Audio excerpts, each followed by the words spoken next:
Hello, welcome to my channel the winners. कैसे हैं आप लोग? उम्मीद करता हूं आप लोग खैरियत से होंगे।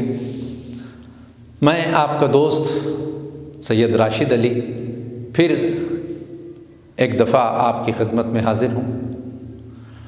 मेरा आज का जो टॉपिक है वो इंटरनेशनल टॉपिक है, बहुत ही हसास, बहुत ही सेंसिटिव। मेरा आज का टॉपिक है डिप्रेशन। देखिए,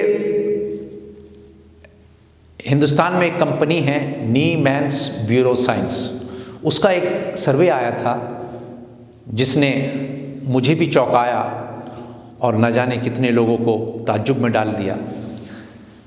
उस सर्वे का ये कहना था कि दुनिया में सबसे ज़्यादा डिप्रेशन के जो मरीज़ हैं वो इंडिया में मौजूद हैं। अब मैं इस पर थोड़ी सी रोशनी डालना चाहता हूँ। इससे पहले मैं आपसे ये बता दूँ, ये टॉपिक बहुत ही डीप है। जब तक हम इसकी डेप्थ में नहीं जाएंगे, इसके सिम्टम्स हमारी समझ में नहीं आएंगे। तो मैं कोशिश करूँगा कि अपनी बात शॉर्ट पीरियड में कह दूँ। तो देखिए, इसका ताल्लुक़ दो मेन चीज़ों से है, एक तो बायोलॉजिकल और एक साइकोलॉजिकल। ये जो बीमारी है बेसिकली इसका बहुत गहरा रिश्ता इन दोनों चीज़ों से है। ये दोनों चीज़ें इस बीमारी से बाकायदा इंटरलिंक्ड हैं, बहुत ज़्यादा कनेक्टेड हैं। अब होता क्या है कि कुदरत ने हमारे माइंड में कुछ केमिकल्स रखे हैं जिनका हमारी बॉडी में बहुत बड़ा इम्पॉर्टेंट रोल है। अगर वो इम्बैलेंस्ड हो जाते हैं तो बहुत सारी तकालीफ़ें, बहुत सारी डिज़ीज़ हमारे जिस्म में महसूस होने लगती है। और उसकी वजह ये है, एक केमिकल है डोपामिन। ये बहुत ही मेजर रोल प्ले करता है। इसका ताल्लुक़ खुशी से है। अगर हमें बाहर से बहुत अच्छी ख़बरें मिलती हैं, बहुत अच्छी न्यूज़ मिलती हैं, बिज़नेस में, रिलेशनशिप में, कॉलेज से, स्कूल से, अगर आप स्टूडेंट हैं, तो ये जो बैड केमिकल्स होते हैं उनको प्रोड्यूस करके बाहर निकाल देता है और फिर दूसरे केमिकल्स प्रोड्यूस करता रहता है। इसका काम ये है। और अगर इसको बाहर से रेगुलर बहुत उदास, बड़ी मायूसी, बड़ी सैड न्यूज़ मिलती है तो ये बहुत ज़्यादा टेंस्ड हो जाता है और उन केमिकल्स को जिनका बाहर निकलना मस्ट है वो बाहर नहीं आ पाते और ये अंदर ही अंदर हमें डिस्टर्ब करता रहता है। अब एक केमिकल सेरोटोनिन है, उसका रोल ये है कि वो अगर इम्बैलेंस्ड हो जाए तो उसके लिए रिच डाइट खानी चाहिए, अपने न्यूट्रिशन से मिलिए, उससे वो जो मशवरा आपको देगा उस पर अमल कीजिए। और कुछ एक्सरसाइज होती है इसको एक्टिव करने के लिए, वो एक्सरसाइज मॉर्निंग में कीजिए। तो यूँ तो बहुत सारे केमिकल्स हैं, लेकिन ये दो केमिकल बहुत इम्पॉर्टेंट रोल प्ले करते हैं। अब इसके अलावा दूसरी बात ये, कुछ चीज़ें जेनेटिक होती हैं हर इंसान के साथ। उनके फादर को या उनकी मदर को कोई अगर डिजीज़ रही है तो वो ट्रांसफ़र हो जाती है, जैसे टीबी होती है या डायबिटीज़ होती है, इस तरह की। तो अगर कभी आपके पेरेंट्स में बहुत ज़्यादा कोई डिप्रेशन का शिकार रहे हो तो कभी कभी वहाँ से भी ये बीमारी आ जाती है, ट्रांसफ़र हो जाती है। लेकिन मैं ये समझता हूँ कि इस बीमारी के ज़िम्मेदार हम ज़्यादा खुद हैं। हमें इस बीमारी को समझने के लिए इसकी डेप्थ में जाने की ज़रूरत है। देखिए, होता ये है कि हम जब किसी चीज़ से ज़्यादा एक्सपेक्ट करने लगते हैं, चाहे वो आपका बिज़नेस का एक प्रोजेक्ट हो, आपका शॉप हो या आपके शोरूम है या आपके रिलेशन हैं, जब आप किसी भी चीज़ से ज़्यादा उम्मीद लगा लेते हैं और वो उम्मीद पूरी नहीं होती, एक तो सबसे ज़्यादा डिप्रेशन, सबसे ज़्यादा तकलीफ़ आदमी को जब पहुंचती है। और दूसरी बात ये, हम जब भी कोई प्रोजेक्ट शुरू करते हैं, कोई भी काम करते हैं, हम उसके जो नेगेटिव एस्पेक्ट्स होते हैं उनको कभी डिस्कस नहीं करते, सिर्फ पॉजिटिव पहलू पर निगाह रखते हैं और उसी को माइंड में रख के आगे चलते हैं। जितने बिजनेस टाइकून मौजूद हैं वर्ल्ड में, उनको बहुत बड़े लॉस होते हैं, मिलियंस में, बिलियंस में, तो उनको तो कभी डिप्रेशन हमने ना सुना, ना पढ़ा, ना देखा, क्योंकि वो उनसे एक्सपेक्ट नहीं करते इतना। बस उनका एक रूटीन वर्क है कि ठीक है, मैंने ये प्रोजेक्ट शुरू किया है, अगर इसमें हो गया तो मुझे इतने $1 मिलियन इसमें बच जाएंगे, नहीं हुआ तो कोई बात नहीं। हमारी जो लोअर मिडिल क्लास लोग हैं, मिडिल क्लास लोग हैं, उनकी उम्मीदें बहुत ज़्यादा होती हैं, जिसकी वजह से ये बीमारी हमें अपनी गिरफ्त में ले लेती है। और दूसरी बात ये कि जब कंसेक्यूटिव फेलियर आदमी फेस करता है तो उसमें सबसे बड़ी परेशानी ये पेश आती है कि वो चीज़ उसको डिप्रेशन की तरफ ले जाती है।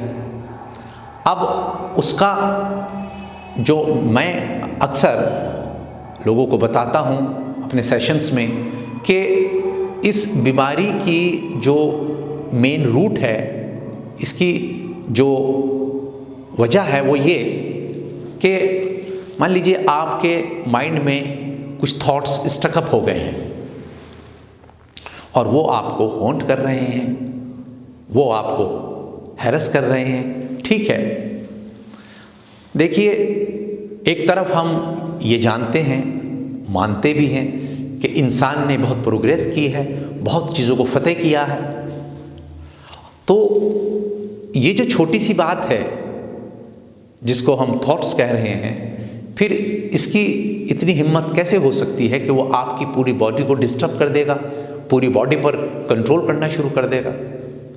इसका इलाज दुनिया में जब आदमी डिप्रेशन की तरफ बढ़ता है और कभी कभी सिचुएशन हाथ से निकल जाती है, बहुत से लोग सुसाइड भी कर लेते हैं, इतना फ्रस्ट्रेशन हो जाता है। उसके सिम्टम्स कुछ इस तरह से होते हैं कि आदमी चिड़चिड़ा हो जाता है, छोटी छोटी बातों पर इरिटेशन होने लगता है, तन्हाई पसंद करता है, अपना जो उसका सर्किल होता है, फ्रेंड सर्किल, उनसे कट जाता है, अपने बीवी बच्चों से कट जाता है। तो ये इसके सिम्टम्स हैं। अब अगर ये चीज़ें आदमी के अंदर महसूस हो रही है तो इसका मतलब वो डिप्रेशन में जा रहा है। लेकिन मैं ये मानता हूँ कि आप आराम से इस बीमारी से निजात पा सकते हैं, आपको बिल्कुल रिलीफ मिल जाएगा। कैसे? फॉर एग्ज़ाम्पल, आप से कोई शख्स मिलता है और आपका उससे किसी पॉइंट पर लेकर डिस्प्यूट हो गया है, बहुत ज़बरदस्त एक झगड़ा हो गया, मिलना जुलना बंद हो गया और वो अब बदतमीज़ी पर उतर आया है और वो रेगुलर आपको टेलीफोन पे या पर्सनली जब आप जाते हैं अपने ऑफिस, वहाँ आपको तरह तरह से टॉर्चर कर रहा है और आपने ये डिसाइड किया हुआ है कि मैं इनकी तमाम तरह हरकत का कोई रिएक्शन नहीं दूंगा।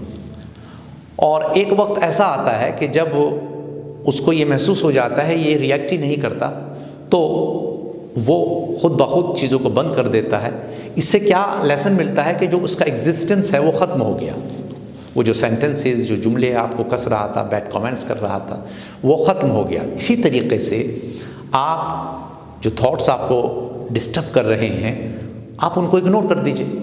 अपनी ऑफिस की बात, अपने आपके कॉलेज की बात, अपनी बीवी बच्चों की बात आप वहीं रखिए और उसको छोड़ दीजिए। उसको अपने दिमाग में ठहरने मत दीजिए, बैठने मत दीजिए।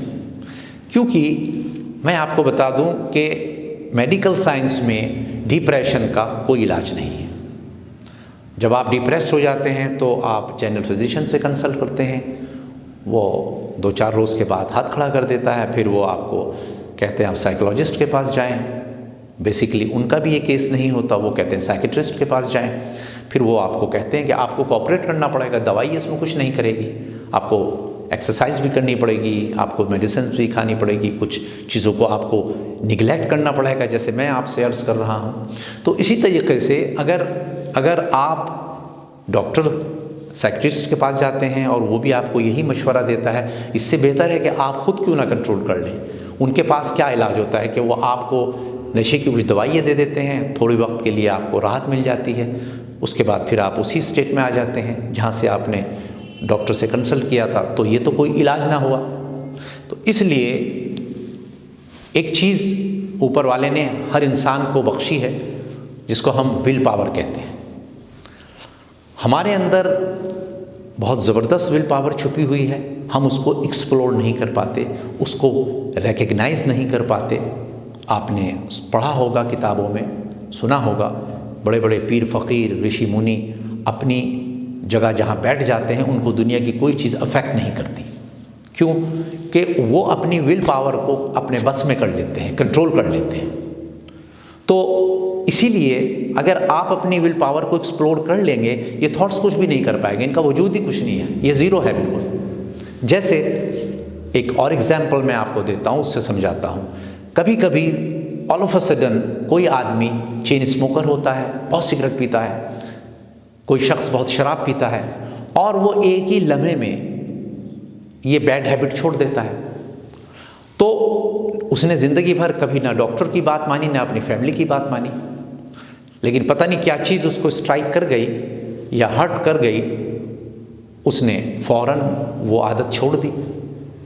अब उसमें क्या सबक मिलता है? वो ये कि उसकी विल पावर उसने कंट्रोल कर ली, उसको जगा लिया, उसको अवेयर कर दिया, और जब उसने उसको एक्सप्लोर कर लिया तो फ़ौरन वो उस चीज़ पर काबू पा जाता है जो बैड हैबिट्स उसके अंदर होती है। इसी तरीके से अगर आप और हम अपनी विल पावर को पहचान लें, उसको अपने कंट्रोल में कर लें, तो जो बैड हैबिट्स हमारे अंदर हैं, बहुत से लोग गुटखा खाते हैं, बहुत ज़्यादा एडिक्ट हो जाते हैं इन चीज़ों के, तो फ़ौरन उन चीज़ों से राहत मिल सकती है, निजात मिल सकती है। इसके अलावा कोई दुनिया में और कोई ऐसी मेडिसिन और कोई तरीक़ा नहीं है। अगर आप ये सोचें कि आपको इंजेक्ट लगा दिया जाएगा, आपको रिलीफ मिल जाएगा, मेडिसिन दे दी जाएगी, नहीं, आपको ही ये जो तमाम तर थॉट्स आपको बार बार परेशान करते हैं, ठहर जाते हैं और निकलने का नाम नहीं लेते, जिसकी वजह से नींद भी नहीं आती, कभी कभी हार्ट में प्रॉब्लम हो जाती है। जब डिप्रेशन ज़रूरत से ज़्यादा बढ़ जाता है तो आदमी हार्ट का भी पेशेंट हो जाता है। इससे डायबिटीज़ के बहुत ज़्यादा चांस होते हैं, क्योंकि डायबिटीज़ का ताल्लुक़ इन चीज़ों से बहुत ज़्यादा जुड़ा हुआ है कि आप जब रेगुलर परेशानी ले रहे हैं, स्ट्रेस ले रहे हैं, तो डायबिटिक हो जाते हैं। तो इसलिए कोशिश कीजिए ज़्यादा से ज़्यादा खुश रहिए, और कैसी भी सिचुएशन हो, ज़िंदगी का नाम तो उतार चढ़ाव है, इसमें बहुत सारे उतार चढ़ाव आते हैं, कभी धूप कभी छाँव। तो इसलिए अगर ये चीज़ आपको परेशान कर रही है, तो आपको अगर अपनी सेहत का ख्याल है और आप हेल्थ कॉन्शियस हैं, तो उसमें आपको इस बात का ख़ास ध्यान रखना पड़ेगा कि आप इन तमाम तर बीमारियों से बचना चाहते हैं, तो इसको आप तवज्जो मत दीजिए, इसको इग्नोर करते रहिए, क्योंकि अगर आप इसको इग्नोर नहीं करेंगे तो दूसरी बीमारियों में इन्वॉल्व हो जाएंगे, दूसरी बीमारियों में मुब्तला हो जाएंगे। कैसे? शुगर भी हो जाती है, इससे हार्ट की प्रॉब्लम हो जाती है, बीपी हाई हो जाता है, बीपी हाई रहने लगता है डिप्रेशन वाले मरीज़ों का, उसको कैसे कंट्रोल करेंगे? जब ज़्यादा बीपी रेगुलर हाई रहता है तो किडनी पे जोर हो जाता है, किडनी फेल हो जाती है। तो ये एक चीज़ की वजह से 5 या 6 बीमारी कनेक्टेड हैं। तो इसलिए मैं आप सभी लोगों से ये रिक्वेस्ट करूँगा, ये दरख्वास्त करना चाहता हूँ कि इंसान के पास हर बीमारी का इलाज है, हर चीज़ को वो काबू में कर सकता है, कंट्रोल कर सकता है, बशर्ते कि वो अपनी विल पावर को पहचान ले, और दुनिया की जो फालतू चीज़ें हैं उनसे ज़्यादा कनेक्शन मत रखिए। ये तो दुनिया है, ये इसी तरह चलती रहेगी, आपके इसका कुछ भी नहीं बिगड़ेगा तो सिर्फ आपका और आपकी फैमिली का बिगड़ेगा। तो इसलिए मैंने जो बातें आपसे कही हैं, इस पे आज आप थोड़ी सी कॉन्सेंट्रेट करके देखिए, इस पे अमल करके देखिए, एक्सरसाइज कीजिए इसकी। यही सबसे बेहतर एक्सरसाइज है कि आपके जो थॉट दिमाग में फंस गए हैं उनको आप निगलेक्ट करना शुरू कर दीजिए। जब एक दिन दो एकदम किसी बीमारी पर हम कंट्रोल नहीं कर सकते, लेकिन आहिस्ता आहिस्ता जब आप उसको करते रहेंगे, रेगुलर उसी प्रोसीजर को आप करते रहिए, इस प्रोसेस से गुजरते रहिए, जब गुजरते रहेंगे एक ना एक दिन उसका एग्जिस्टेंस ख़त्म हो जाएगा। अलावा इसके और कोई तरीक़ा भी नहीं है। आप सोचें मैं साइकिट्रिस्ट के पास चला जाऊंगा, वो आपको 6 माह तक 1 साल तक मेडिसिन पे रखेगा, आखिर में हाथ खड़े कर देगा।